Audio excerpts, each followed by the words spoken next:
Imagine your screen just waking up. Like AI takes over your mouse, it clicks, it types across apps. Doing your job completely on its own. Right.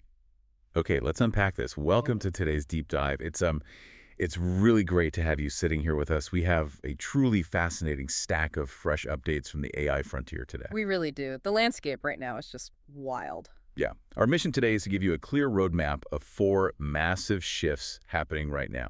First, we're exploring the pivot to an agentic AI ecosystem that's heavily driven by OpenAI's massive GPT-5.4 launch. And second, we are taking a rapid-fire look at the business and security shakeups. Right, including some heady drama with Oracle, Microsoft, and the Pentagon. Third, we'll dive into a wild new suite of empowered AI tools. And finally, we are tackling a very deep question. Is AI actually rotting our brains, or is it making us smarter? It's a profound roadmap. We are moving away from theory into very practical, everyday applications now. Let's start right at the top with OpenAI. They just launched GPT-5.4. This feels like a fundamental pivot in how we interact with machines, We're moving away from the simple chat box. We're officially entering the agentic future. Yeah, let's define that clearly for a second. That basically means AI that takes action on your computer instead of just chatting. Right. It is a massive shift from passive text boxes to active digital participants. I have to say, I still wrestle with letting AI take over my mouse. Oh, absolutely. It feels genuinely strange. You take your hands off the keyboard, you sit back, and you watch your cursor move. It's opening folders, it's sending emails. It really feels like a ghost in the machine. That reaction is completely natural. Relinquishing control of our personal digital space is inherently uncomfortable. We are used to being the sole driver. Yeah. But the coolest part of this update actually helps mitigate that anxiety. It's a new feature called GPT 5.4 Thinking. Now, this is only available for the paid plans, right? Yes, exactly. While it is working on a really complex query, it provides a live outline. You can actually see its logic unfolding in real time. That is huge. Right. It shows you the steps it plans to take before it even executes them. That solves a major frustration for me. Before, you'd give an AI a complex task. You would wait 2 minutes for a long answer, and then you'd realize it completely misunderstood your prompt right at step 1. Right, and wasted your time. It was a black box. Exactly. Now, you can actually tweak or change your request during its response. You steer it while it is thinking. If you see it going down the wrong rabbit hole, you just course correct it instantly. It is highly collaborative. We also really need to talk about its accuracy, because an autonomous agent that hallucinates is just a liability. A dangerous one. Yeah. But unlike previous versions, GPT 5.4 is being called a factuality beast. OpenAI claims a 33% reduction in false claims. That is compared to GPT 5.2. 33% is a massive leap in reliability, especially for enterprise use cases. The source notes it won't give up easily either. What do you mean? It aggressively hunts for that one obscure source to verify its claims. It actively cross-references its own data before presenting an answer to you. And they are rolling this into a GPT 5.4 Pro model too, right? This is specifically geared for enterprise users. Yes. It is built for heavy lifting. It provides maximum horsepower for incredibly complex corporate tasks. Though we should definitely add some context here. Sure. Anthropic actually showed off computer use first, late last year. They really paved the way. But OpenAI is the first to bake it into a polished model. They made it a steerable, consumer-ready thinking model. So considering all this new capability, how do we mentally bridge that gap of relinquishing control to these autonomous agents? It happens gradually through verified transparency. When you see its live logic, your anxiety naturally drops. You start by giving it small, low-stakes tasks. Once it proves it won't delete your files, you give it more. It is exactly like training a human assistant. Verified transparency builds trust through small, low-stakes tasks over time. Precisely. But that growing trust is exactly what makes the security side of this so terrifying right now. Let's look at the business and security shakeups. Security is becoming an absolute nightmare. The 2026 AI security framework is out, and it shows that becoming an AI hacker is shockingly easy right now. Almost anyone can learn to do it. The core problem is how we test these systems. Most AI security tests only check the mathematical model itself. They try to trick the core algorithm. Right. But real attackers don't actually do that. They target the entire system surrounding the model. Let's clarify that for everyone. Think of the AI model like the vault inside a bank. The vault itself is basically impenetrable, But hackers aren't trying to crack the vault's titanium doors. No, they take the easy route. Exactly. They're just tricking the human teller at the front desk. They attack the plugins, the APIs, and the surrounding software. Exactly. That broader system vulnerability is what brings us to some intense geopolitical drama. And we need to be very clear with you right here. We are strictly reporting what is in our source material today. We are taking absolutely no political sides. None at all. The Pentagon has officially labeled Anthropic a supply chain risk. Yes. And the source specifically notes that Anthropic was fired by Trump, quote, like dogs.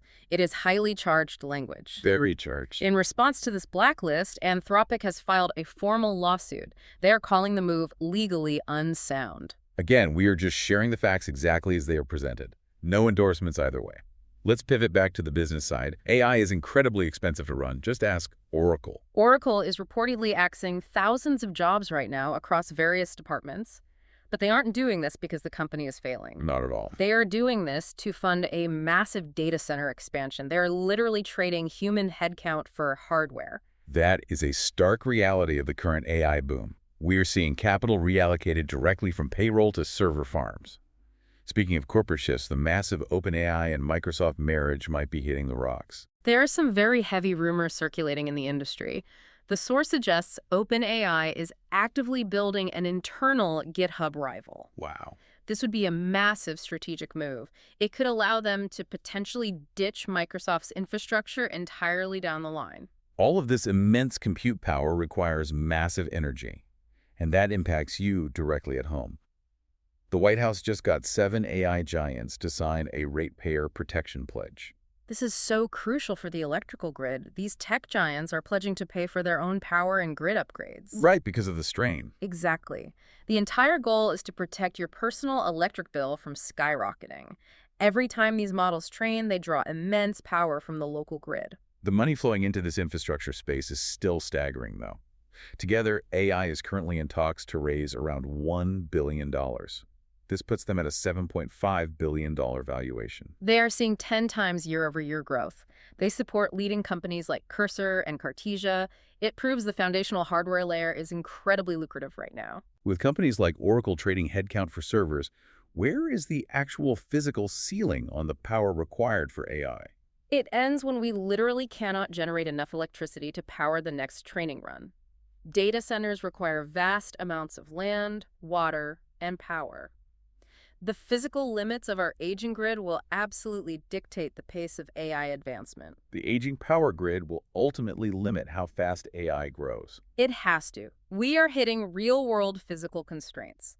But while the infrastructure battles rage on, the consumer tools are getting absolutely wild. Let's dive into that. We have a whole suite of new, empowered AI tools to look at today. What's fascinating here is how quickly these tools are shaping daily life. Let's group them up to make sense of it all. First, let's look at the builders, specifically Luma agents. They are powered by unified intelligence models. The real-world use case they provided is mind-blowing. Imagine a massive $15 million ad campaign. It needs to be localized for every single country, adapting to different languages. A massive undertaking. Right. Luma completed this in just 40 hours, and it costs under $20,000. That completely shatters the traditional advertising agency model. A global campaign like that used to take hundreds of humans several months to coordinate. Yeah. Now, a small team executes it over a single weekend. It democratizes high-end production for tiny startups. But it is terrifying for traditional corporate agencies. It is a total paradigm shift. Next in the builder category, we have Raycast's new tool called Glaze. It turns simple AI prompts into native macOS apps.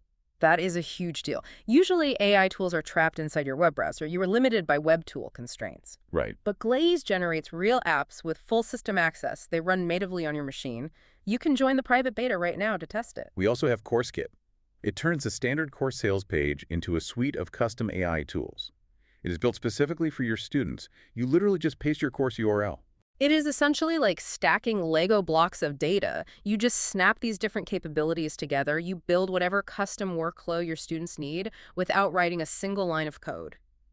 Let's shift gears to tools that focus on connection. There is PL. This is a very different kind of tool. Most AI feels cold, calculating, and robotic. But PL is designed to feel 100% human. It is an AI companion with a hyper-realistic face and a real-sounding voice. You pick a personality that matches your exact vibe. You can chat, call, or sit face-to-face instantly through your screen. It trains itself to remember your habits and your moods over time. But here is the genuinely crazy part. It will actually text you first to check in automatically. That is the boundary-pushing feature. The source notes it remembers what you said last week. If you are stressed about a meeting, it will text you Tuesday morning to ask how it went. Unbelievable. It simulates actually caring about you. This isn't just chatting with a bot. This is building someone who grows with you. Moving over to productivity, we have the Codex app for Windows. It brings parallel coding agents natively to your operating system. Think of OS-level sandboxing, like putting the AI in a digital clean room. It can build, test, and run code in complete isolation. It can't accidentally wander out and delete your personal files or compromise your main system. That is a great analogy. Then there is Heiwa. It fundamentally changes how we search for information on the web. Instead of opening endless tabs or reading long text responses, it builds a visual experience. You browse and compare information visually on an infinite canvas. Finally, we have Agentic AI Beta 2. This builds open-world automations across platforms like Discord, X, and Shopify. It boasts over 1,000 integrations and ready-to-use templates. When an AI companion like PL starts texting you first, how does that fundamentally shift our human social wiring? It creates a powerful illusion of a reciprocal relationship. We are evolutionarily wired to feel valued when someone initiates contact with us. It heavily blurs the line between a programmed tool and a genuine emotional social connection. It hacks our evolutionary need for reciprocal connection and validation. It absolutely does. We are going to have to navigate that psychological blurring very carefully. Sponsor. Insert sponsor read here. And we are back. We were just talking about AI companions hacking our social wiring. That blurring of human and machine leads us perfectly to our final segment. The breakthrough. Is AI actually rotting our brains or making us smarter? OpenAI obviously wants to prove it makes us smarter. They just dropped a brand new, highly rigorous framework. It is called the Learning Outcomes Measurement Suite. They built this in collaboration with Stanford and Estonia's University of Tartu. It is their first real attempt to track long-term knowledge retention. We all want to know if relying on ChatGPT helps you retain complex information or if it just makes you lazy. The framework measures 3 core things. First is motivation. Are you actually engaged with the material while using the tool? Second is persistence. Do you keep trying when the AI gives you a subtle hint? Right, instead of just demanding the final answer. If it acts like a good tutor, you have to actually do the work. And the third metric is recall. Can you remember the information a week later, completely without the bot's help? They ran an initial trial with over 300 students. These students used ChatGPT's custom study mode specifically for microeconomics. The results were quite striking. The students using the AI scored 15% higher. 15% is a massive leap in academia. That is basically the difference between a solid B and an A. It suggests the tool is highly effective at explaining abstract concepts like supply and demand curves. However, we need to be clear about the limitations. For other subjects outside of economics, the results were not statistically significant yet. AI seems to be a godsend for structured logic and math, but the jury is still out on whether it helps with broader humanities or creative subjects. To find definitive answers, Estonia is going all in. They are currently tracking 20,000 high schoolers. They're doing this for a full semester to gather a mountain of data. Whoa, imagine scaling that to 20,000 students to completely decode human memory. The sheer volume of granular data they will collect on human learning patterns is just staggering. They want to see if AI-first learning is truly the future, or if it is a massive societal mistake. Whether AI is remembered as a revolutionary super tutor or a brain-rot machine depends entirely on the data from this framework. It is incredibly smart for OpenAI to build the measuring stick themselves. If they can definitively prove, with Stanford's backing, that ChatGPT makes students objectively smarter, the debate is over. They essentially win the entire global education market forever. Does heavily relying on AI to solve complex microeconomics problems weaken our foundational independent reasoning skills? Not if the AI strictly refuses to give the final answer. If the software is designed to force you to think through the difficult steps, it actually builds stronger mental pathways. It is cognitive scaffolding, not a cognitive wheelchair. Good software acts as mental scaffolding, not a cognitive crutch. Exactly, but we have to actively design it that way. So what does this all mean? Let's take a step back and look at the whole picture. We are witnessing the exact moment AI shifts its fundamental nature. We are moving away from a passive oracle that you just type questions into. It is becoming an active autonomous agent. Right. It takes over your mouse to do your professional busy work. It writes its own native macOS apps. It texts you first just to see how you are feeling. And it is fundamentally altering how we retain knowledge in schools. We can connect the dots really clearly here. The granular consumer benefits like GPT 5.4 thinking, NPL, are incredible, but they're entirely dependent on those massive physical infrastructure costs we discussed earlier. It is all connected. Oracle firing humans to buy more servers, the power grid being pushed to its absolute limits. The deeply personal software and the macroscopic hardware are inextricably tied together. If an AI agent is navigating your desktop to do your busy work, and an AI companion is texting you first to check on your mood, what is the uniquely human task left for you to accomplish today? That is the ultimate question we all have to face as this technology scales up. We really want you to consider how you interact with your own tools this week. Are you the pilot, or is the AI? Take some time to reflect on this deep dive. Thank you so much for joining us on this journey today, OTRO Music.